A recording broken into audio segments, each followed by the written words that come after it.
Welcome to another episode of the Taryn Reeves Show. Today, I am joined by one of my long-term clients and favorite people, Anjani Amriit. Thank you so much for being here with me today.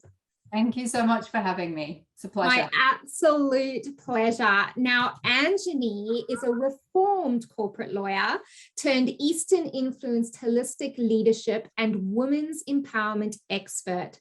She's a social preneur, speaker, and author. And she went from personal crisis to profound contribution. What a journey.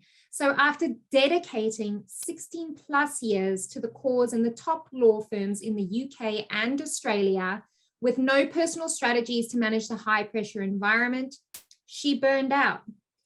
So she retreated to India to eat, pray, love herself back to well-being, resurrecting the ruins of her career based on Eastern holistic practices. Over the last decade, Anjani has worked with influential founders, leaders, and teams across the globe, including the likes of Apple, Adobe, and Visa, fusing Eastern technologies with Western philosophies, and is regularly featured in the media. Anjani trains burned out, unhappy leaders, entrepreneurs, and executives in how to master the business of themselves, to up-level their potential, live their highest purpose, and drive meaningful change and impact. Anjani, you are an incredible person, an incredible leader. I can't wait to dive into this with you. People are going to get so much juicy content. So you wrote with me recently in the multi-author book project called Corporate Dropouts. Can you give our listeners and viewers a sneak peek of what your chapter was about in that book? Sure. It's a reveal all. It's very revealing, and it's entitled An Awakening Soul, and it is literally my story of how I woke up one day and realized that it was time to make some big changes in my life. And that realization that I came to that day was petrifying. I made the changes and I was full of fear. I didn't know what I was going into. I didn't know what would happen. But all I knew was I had to follow this inner voice, this soft whisper inside of me that was telling me things needed to change. And so it's really about how I transitioned out of my corporate role as a lawyer and went to India, studied with masters, and learned some powerful techniques and practices from amazing yogis over in India, and then brought that back into what I do now as a socialpreneur, helping others really get to the core of who they are, connect to their soul, get happy, get healthy, find their purpose, and do something meaningful. And it starts from, I talk about my early years when I was where I grew up, which is North Yorkshire, rough area, mining town, a very working class family, to how I got to really prestigious top law firms in the world, really, and then how I moved on then to become an entrepreneur. So it's all in there, action-packed. Yes, it is. It is. It's such a beautiful read too. It's such a wild journey, I guess, as most of our lives are. Now, tell me, what was it like working in the international legal space? I imagine it was very glitz glamour, but also very high pressure politics. What was it like?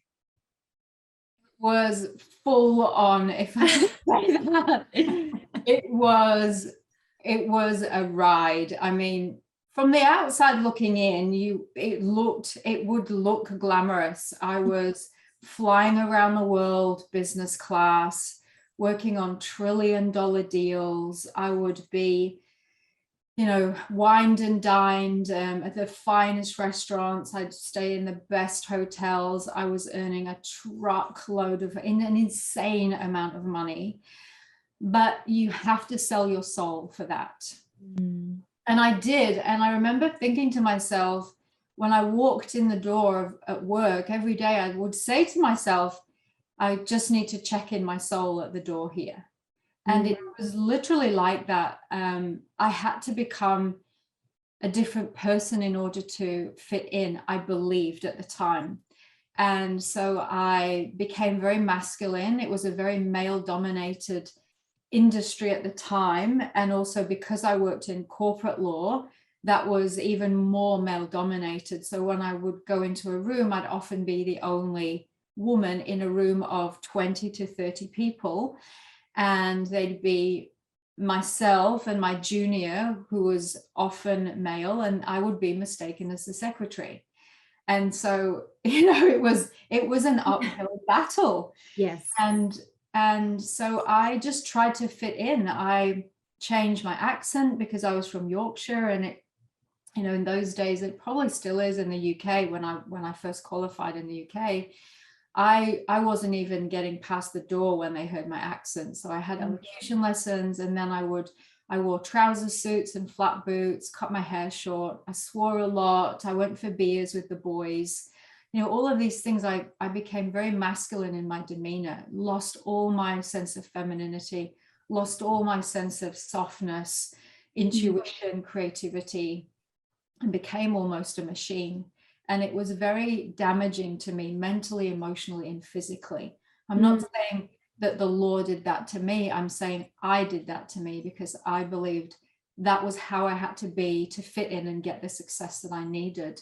And I believed that I had to do law or, be a doctor or a lawyer. I bought into that lie that society tells you that you have to have this amazing job and then you're successful. Yeah.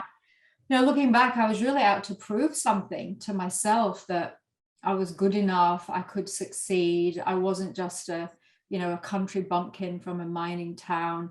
I did it to myself, basically. Were you aware of what was happening when you were becoming more and more masculine? Were you aware, or is it hindsight that's giving you that clarity? Yeah, it's a good question. I had no idea. I was just totally asleep doing it, and I had no mentors. There was no role models in my life to help me. Yes. So I just was going on culturally and what society was saying was success.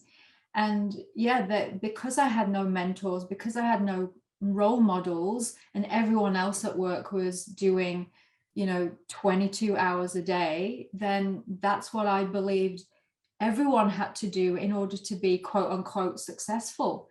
Yes. So I had absolutely no idea. And I was working on deals. You'd work on these deals, and it would be 22, 23-hour days for months and months on end, negotiating 300-page contracts with teams of people, getting very specialized on aircraft warranties that I had no idea about. And you would just get thrown in, and the people who were your partners in the law firm, they were kind of like sink or swim. That was the environment. Sink or swim, we'll just give it to you. Yeah. They put a deal on your desk with a little sticky note, deal with this. And you were leading the deal, you were leading these deals, working 22-hour days. I remember falling asleep at my desk and then waking up in the morning and getting my secretary to buy me a new blouse so I could just keep working. I mean, it was insane. I had no life, no work-life balance. There was no such thing in those days. So, yeah, harrowing. Yeah, absolutely. I think harrowing is sounds like the correct word. And I think it's so dangerous as well that when we are in these corporate environments and we're working and we suddenly get on this treadmill and it's, we're running faster and faster and faster, but we're not even aware of it. It's like the silent thing that sneaks up on you and steals your very self, your very soul. And you don't realize. Yes. Yeah. What was that moment of realization for you? What suddenly kind of gave you that little bit of a slap, if you like? I went to a meditation class basically because my boss was saying, do something about your performance anxiety, do something about how you're showing up, and not really giving me any suggestions other than do something. So one of my colleagues suggested meditation. They said, why don't you try meditation? That might help you. And so I just Googled a class and went one day to this meditation. It was in a yoga school, and I went in, and you had to climb these stairs, and there were all these thongs on the bottom of the stairs. So I took my shoes off and creaked up the stairs and got up there, and I felt so out of place. I'd never been to anything like that. I was this intellectual lawyer, and here I was going to meditation. I had no idea what to expect. Everyone was kind of, tie-dye wearing, pink haired, lots of piercings, and I felt so out of place. But yet something was pulling me in. Something pulled me in. And I went to sit down, and everyone was chatting to each other, and I was just sat there all by myself thinking, what the hell am I doing? And then the teacher walked in, and everyone kind of hushed, and he started talking us, he said, close your eyes, and he started talking us into this meditation, and something really profound happened. I literally left my body and had this full-on experience of being surrounded by golden light. And the meditation lasted an hour, but it felt like a couple of minutes. And then I heard him say, coming back into your body, coming back. And I felt in complete bliss. And I had this stupid grin on my face that didn't come off for 3 days. I was literally in bliss for 3 days. Wow. That was the game changer for me. And I just thought to myself, I have no idea what this is, but I want more. I want this. And that led me on to discovering spirituality and yoga and meditation, and, led to a massive, over a decade journey of really my own personal transformation. So what do you think was your biggest learning from your time in corporate? It wasn't anything to do with law. Okay. I'd spent literally the best of almost a decade training to become a lawyer and doing all the work to get there. And the biggest thing that I really learned from being a lawyer was that unless you're being yourself, and unless you're following your own path, your soul's path, your destiny, your higher purpose, because everything has a purpose, but I call it your higher purpose, then it's not going to bode well for you financially, ethically, morally, physically, emotionally, or mentally. You might be earning the money, but it's not going to be sustainable.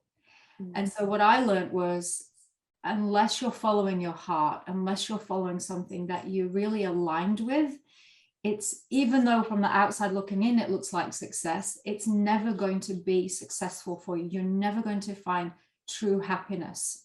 So for me, it wasn't law. For many people, it is law, but for me, it wasn't. Yeah, such wisdom there. Now, you then went on this journey. You came out of corporate after you've had these experiences, and I'm assuming it was a gradual shift for you. And then you went to India. Why India? Well, long story short, just magical things started to happen, weird things, synchronicities started to happen. Once I started studying with the meditation teacher, he ran these weekly classes. So I started studying with him. He was a trained Buddhist and also trained in Hinduism, so a Vedic priest. So I started learning about Eastern philosophies and started training with him. And what happened was I started to have these little things that would come up, and people would be saying, go here, try this, try that. And one day I met another lawyer, and she was in the meditation class, and she said, why don't you come and try this class that's been run by this Australian guru? She's amazing. She's a former barrister. She's doing incredible things. And I went to a satsang, and satsang is like a community that gathers every Sunday, and it's music, meditation, mantra. And I went to this satsang, and I remember sitting down. It was in a hall full of there were about 200 people there. Wow. And she was up at the front, and she spoke a little bit, and then she led us through a guided meditation and healing. And then they had blessings at the end, and music and blessings. And I lost it. Like I could not stop crying. It's like my heart just cracked open. And I found myself feeling all these feelings I'd never felt before. I felt love. I felt this energy of love and compassion and togetherness and unity. And my intellectual brain was very resistant to it. And my heart was like sucking it up. It couldn't get enough. And I received I went up and received a blessing. And it was just like bolts of energy fanging through my body. Just the most profound experience I'd ever had. And then I learned about that she was taking this group on retreat to India.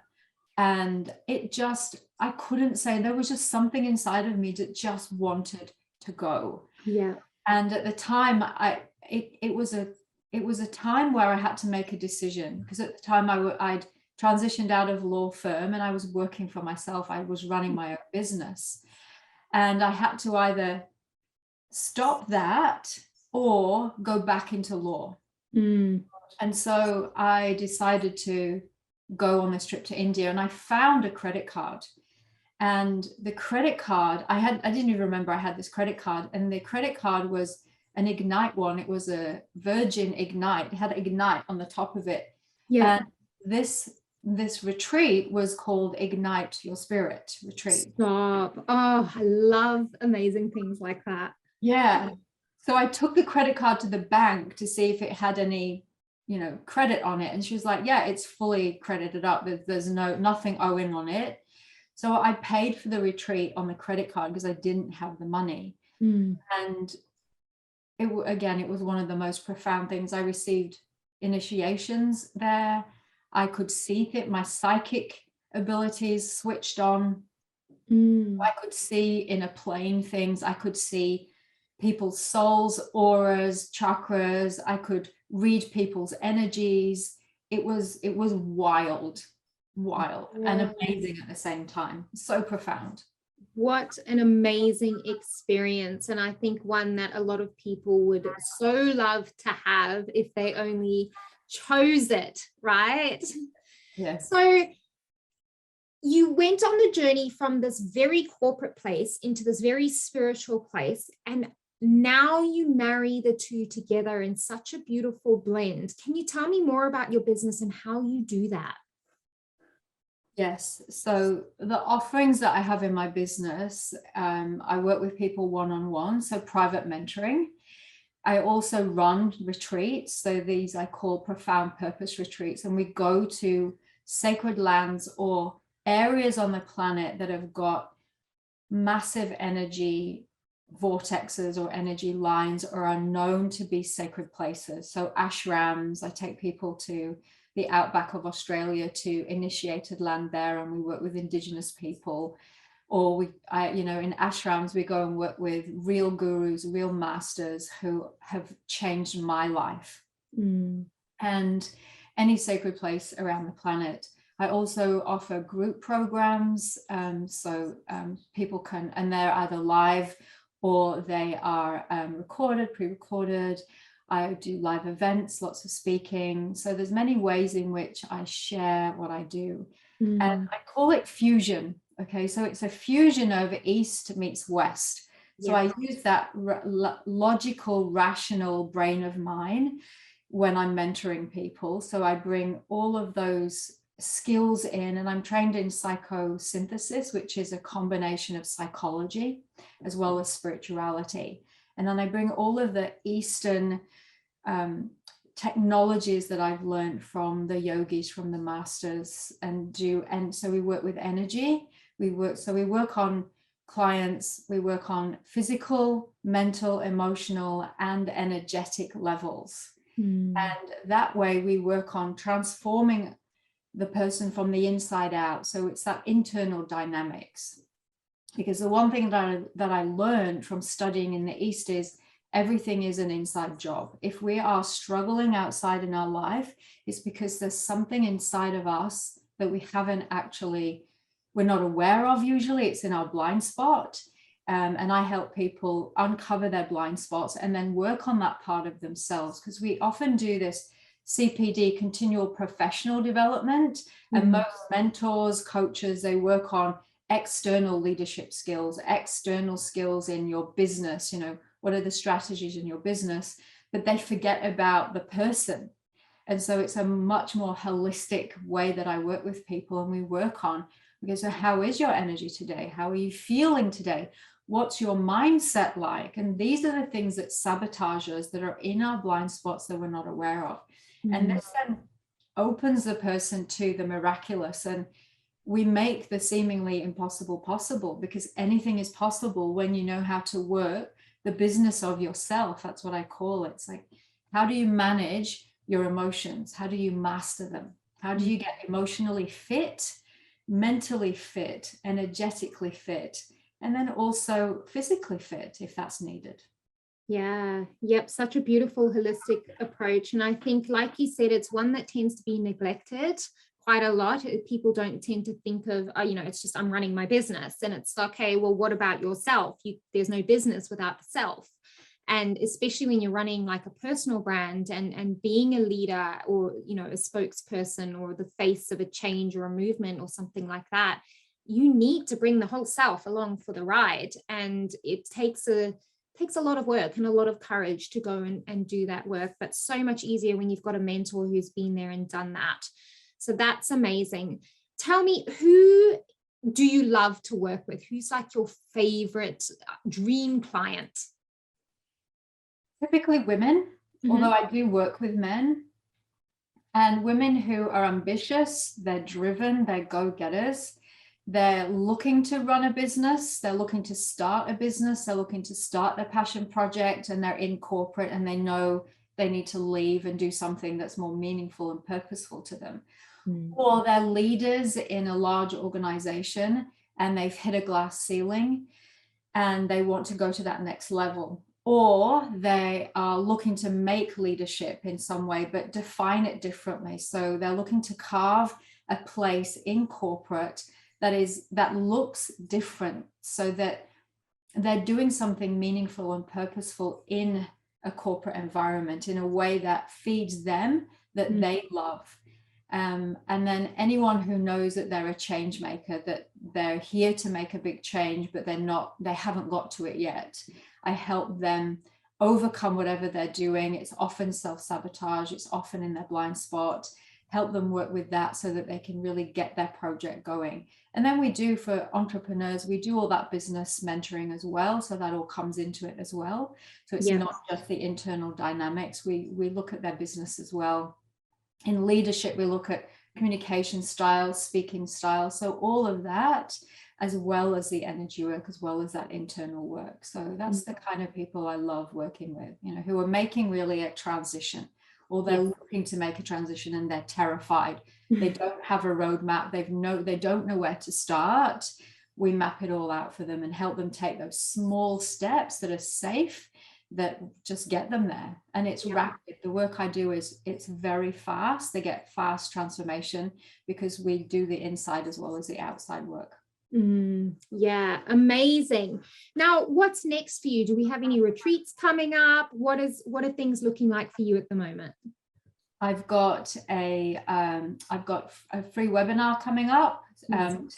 It's mainly for women to access their feminine leadership power. That's happening. And then also I've got a 4-week program that I offer 4 times a year for women who are looking to up level their leadership, either in their business or in their corporate field, or even women who are at home and they're looking to return back to the workforce after having kids. So any woman really, any woman in the community, politicians, I work with politicians who are looking to outreach to a greater audience. And that's called Accessing Your Feminine Leadership Power. So it's a 4-week program to help women overcome self-sabotage, reconnect to their feminine leadership power, and really up-level their impact in whatever sphere they're working in or want to work in their lives. Sounds amazing. Amazing. I will share the links to all of that in the show notes of this episode. Now, you are writing a solo book, which is super exciting. And tell us a bit more about that. What can we expect to see from you over the next couple of months? It is very exciting. It's terrifying also, as you all know. And any new project, right? Any new project that you start, it's all terrifying if you haven't done it before. So it's my first solo book, and it's commissioned by Hay House, and it's called The 9 Realizations: How to Become Your Own Guru. So basically, it's a book about how the key 9 things that you need to know about yourself to overcome any limitation that's going on in your life, to help you become more self-realized. And the way that I'm writing it, it's very conversational. So it's an easy read. So it's made for busy people and they can easily pick it up, and it'll be like a roadmap for people to up-level themselves, be their best version selves, know how their internal dynamics work, understand how to connect with and how to master their emotions, how to master their mindset, how to master their energy. And if they're interested, how to connect more deeply with their soul. And an explanation for Western people of like, what is a soul? What do you actually mean by spirituality? Because a lot of Westerners believe, they think of spirituality and they think of people maybe running around a fire and dancing naked, whatever. And it's, for me, spirituality is about having an accurate perception of what life is really about, and truth and wisdom, and how you can plug into that so you don't have the blind spots, that you cultivate awareness, and you don't have to become a monk or a priest in order to do that. It's about how to be a yogi really in everyday life and bring all of those superpowers into what you're doing, and doing it in a way that's really meaningful and purposeful. So you reach your highest purpose, your highest destiny, and work on growing and evolving your soul. Yeah, I love that simplified version that you gave of what spirituality is. Now, I'm totally down for dancing around the fire, but that's my type of, fun, I guess. But spirituality really is a way of living. It's a part of life, and you can't separate it, even if you don't identify yourself as a spiritual person.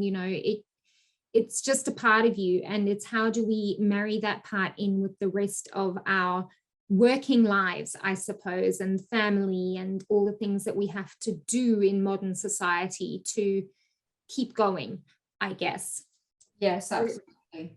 Yeah, that's so exciting. I can't wait for that book to come out. It's going to be amazing resource for people to connect in and start to understand how to do just that and become their own guru, because everything they need is already inside of themselves, right? They don't need an external source to tell them. It's how do we tell ourselves and trust ourselves enough that the answer we get back is the truth for us.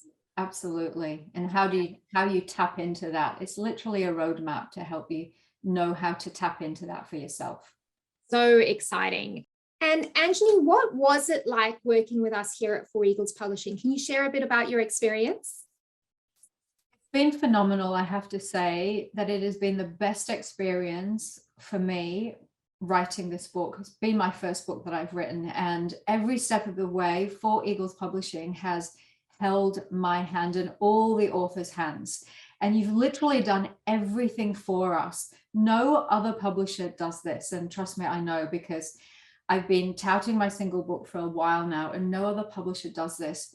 You literally do all the marketing, the socials, the graphics. You tell us what to do, when to do it. You help us get to Amazon bestseller. You know everything that there is to know about publishing a book and getting to bestseller. And for me, it's priceless. It's your point of difference, and you genuinely care. Like, you genuinely care, and that for me is priceless. And if anyone is thinking of writing a book, either single author or multi-author, go to Four Eagles Publishing. You've got it. Even the editing, I mean, everything. It's a full suite of everything that you need, and you know the business, you know what you're doing. And so I cannot recommend you highly enough. You're amazing. No, thank you so much. It's certainly something that I am so passionate about, and it just fills me with joy to watch these authors write, even if they're beginning authors, write and go through the process and realize just how amazing and important and worthy of sharing their message that they are. And it's just such a privilege for me and my team to journey alongside them as they write. So thank you so much, Anjani. Some beautiful, beautiful words. My pleasure. Now, how can people find you?